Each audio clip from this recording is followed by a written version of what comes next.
Hey folks, Steve here.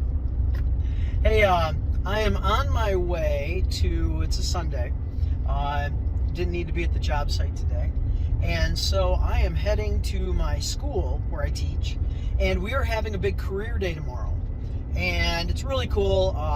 Just a lot of teachers are kind of showing what their side hustles are, as far as if we have secondary careers.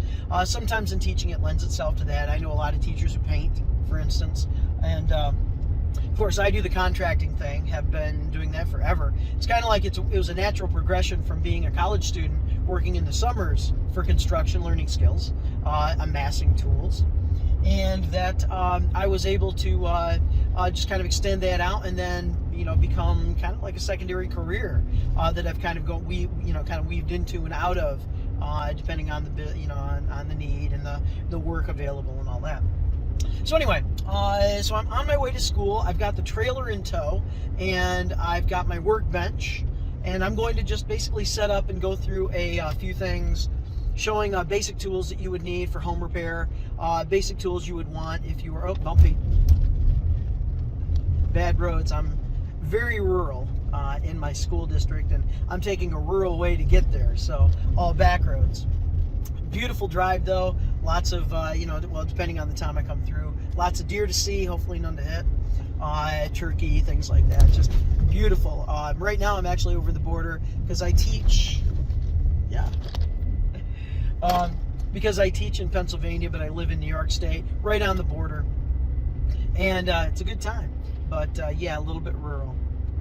All right, so there we go. So anyway, I'm just going to take some stuff in, going to set it up, show them some tools, show them workbench, show them the tool trailer, and just basically say, hey, here's how you can save money doing your own home repairs within reason, learning some skills, getting into the trades, and real super simple stuff.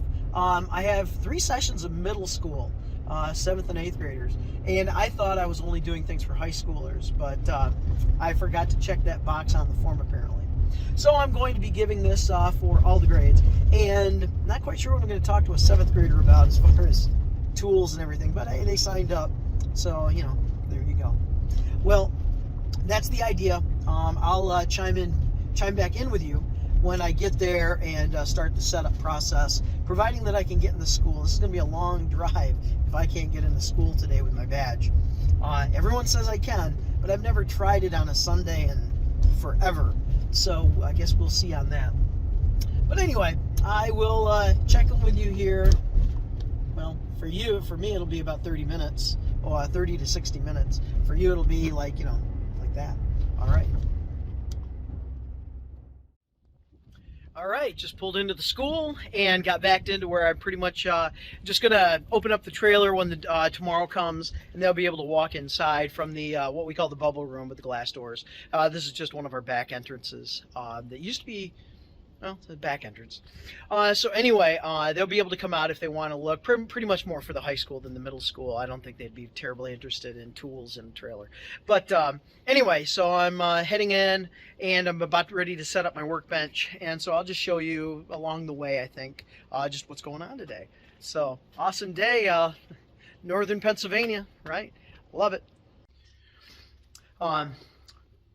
This is the area that I've allocated. It's right outside the glass doors there, right in front of the trophy case. So, nice little backdrop. But setting up the Polk, semi-compact workbench for me because mine's a little bit larger than what he has in his plans. And, well, I can't say enough about that spreader shelf that you put in between the sawhorses, that perfect placement every single time, no muss, no fuss. If you have a Polk workbench and you're using his newer system where he has the carts and everything, certainly there's more that he has done with it, but I'm kind of like older school on those, and can't say enough about that spreader shelf. Okay, quick update. So got the preliminary setup. Have a plastic table that we had at the house, and then I've got my Polk semi-compact workbench all set up and ready to go there. I will actually put excuse me. I will actually put my table saw on this. I'm not going to hook it up or anything, but just to show the versatility of this particular table. Not being a total station, it still has a lot of versatility besides being a nice flat surface with all the bench toggles. So I'll show you what comes next. Hey, quick opportunity. I just drove almost an hour, a lot of rural roads, not really too bad. There was a little bit of bumpiness there. It was unlocked, but everything was all closed up. So I haven't opened this yet, and let's see what it looks like after I open it up. It could be a complete mess in there. I don't know, so we'll see. Actually, you know what? Let me flip this around. Here we go. Okay, so looking pretty good. I forgot that I left those shore, not onshore power lights on.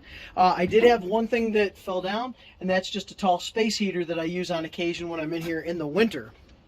Otherwise, wow, check that out.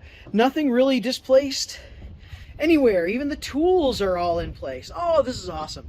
Love that system. Thank you, Ron Paulk and others. Thank you. All right, so I'm done, I believe, bringing things inside. I'm going to not quite inventory, but show them what goes into a couple of my tool belts, the construction and the electrical. I'm going to show them basic plumbing stuff, just a few power tools, and just things that are very, very common, having around the home or something like that. I will show them a track saw as an alternative to that, although it's an expensive. Either one of these is certainly very expensive. I do have this already set up on the rail system for the Paulk workbench. I love that because I have that outfeed. So this is kind of the setup, and I will actually also do a plumbing demo if I have time. We don't have a lot of time. It's like a half hour per session, and I have 5 sessions. But I will basically show them the anatomy of a sink install. All right, so I'll show you when I have this all set up. Oh, we also have prom dresses for anyone who can't afford a prom dress.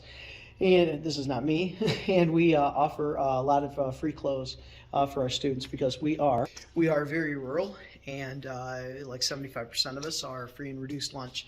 So it's a school that is certainly not at the top of the economic food chain, but we do all right. Our students are great, and we do all right. So let me get this set up, and I'll show you what it looks like. All right, folks, checking in with you. It's not much, but I believe I'm set up. Flip this. So the idea right in here is basic carpentry stuff, and I have my belt for reference underneath.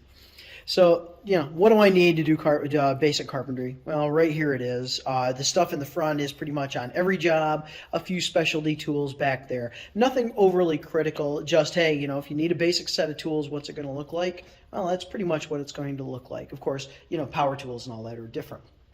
Then, with my plumbing box, and I've inventoried that actually in a separate video.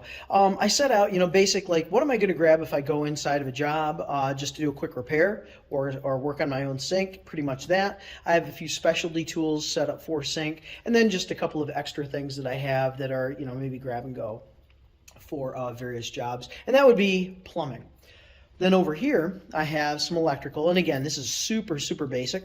I don't have a hammer here because I have the hammer over on the other side, but here is basically the set of tools that I'm going to grab and go if I need to do anything residential in small scale, or if I'm going through a new construction and putting in outlets or something like that. I do have some power tools at that point, and a set of bull-nose for pulling like wire staples, I guess, and then just a few examples of that. Of wire nuts and a Romex connector. And some electrical tape. So that's basically the hand tools. The grab and go must-haves are right in front, right there, there, and there. Again, this is for a high school crowd, just kind of showing you what's going on. And for reference, I have my electrical belt underneath. After that, over here, not only do I have the workbench, I'm also showing the benefit of sacrificial strips to protect a bench, whether it's just a piece of plywood on sawhorses, or whether it's something a little bit more, where you put some time into making it. So I've got that. I'm going to demonstrate, hey, if you have to rip a 6-inch cut out of a piece of plywood, well, you could do that right there with a table saw. And I have a few push sticks, and the reason for these notches in the bench itself is for something like your miter gauge sliding through. But anyway, safety, right? I'm not going to actually cut the board. I'm just going to show that if it's a basic grip, you can do that. But what if it is a 6-inch there, but it has to be 6 1/4 down there? Well, that might be used for a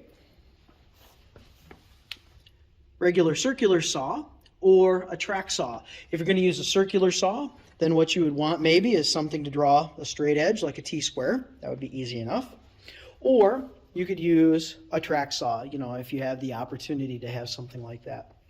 And you can hand make these things. I used to have a track that I made, which was really a saw guide that fit that saw down there, the one on the left. So, you know, just benefits of, you know, how can you cut a board? Again, I'm not going to demonstrate it because I only have a half hour, but, you know, the idea there. Then I do have purchased it like Rehab for Humanity, I think, Habitat for Humanity rehab store. I purchased a $15 stainless steel sink, and I just picked up a $30 faucet, and I bought a few parts just to make sure I had the correct parts. And I'm going to do a quick, hey, here's how you put a sink together demo. What if you've got a leak or something like that? You know, the renewing the plumber's putty there and such. And I'll be able to grab a couple of tools from over on there just to make the magic happen. Other than that, you know, depending on how much time I have, a MFT, multi-function table like this, which is just this compact workbench that I have. I have a bunch of examples of bench dogs and bench cookies, I guess, and just showing the opportunity to use that there. And maybe I'll bring in a small piece of wood and then just kind of pantomime power planing or something to where you could use those as a stop. All right, so that's the idea that I have for this career day, just giving a quick rundown through some stuff that I have, and then we can always come over, and especially for the high school guys, gals too, they can, if they want to, go out there and take a quick tour. I'm going to check on the viability of actually getting an extension cord run into my room on the day of, which is tomorrow, and so I can just power that thing up and have some lights on. Other than that, I did park a little bit away from the glass doors because these are a fire exit, and so I want to make sure that everybody can get out just fine. So other than that, I think I'm doing pretty good. So I'll let you know how everything comes out tomorrow, and we'll see. Thanks. Hey. Successful day. Everything went well. I did 5 sessions like everybody else, and it went well. So all packed up, ready to go. I'll pull the truck around. Actually, I'm not going to take this home tonight. I'll take it home tomorrow. But all packed up, ready to go, and what a fantastic day. A lot of people came by and said, hey, can we help you pick up? Great kids, great faculty. I really appreciated that. But I've packed this thing in and out 100 times. No help required, right? Hey, folks. Just before I basically kind of close up shop, because we're done for the day, thought I'd tell you kind of where I lived if I wasn't doing construction or hanging out at home. This is my classroom/laboratory. So nothing overly special. I'm getting ready to load the final things out there for tonight, but nothing special here. Just this is my classroom and lab. It functions as both. Small high school. We didn't have room for a classroom and lab different from each other.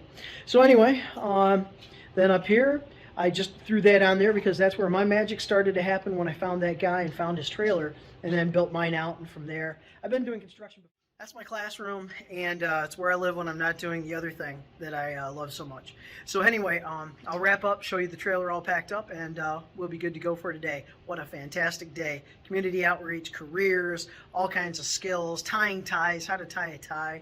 I mean, just really cool stuff, really cool stuff. All right, hey, I'll see you in the next little, hey, here's the trailer all loaded up. Okay, well, you all take care, and hope you enjoyed basically just a little bit of community outreach, even though I'm the teacher, even though I am a teacher here. All right, y'all take care.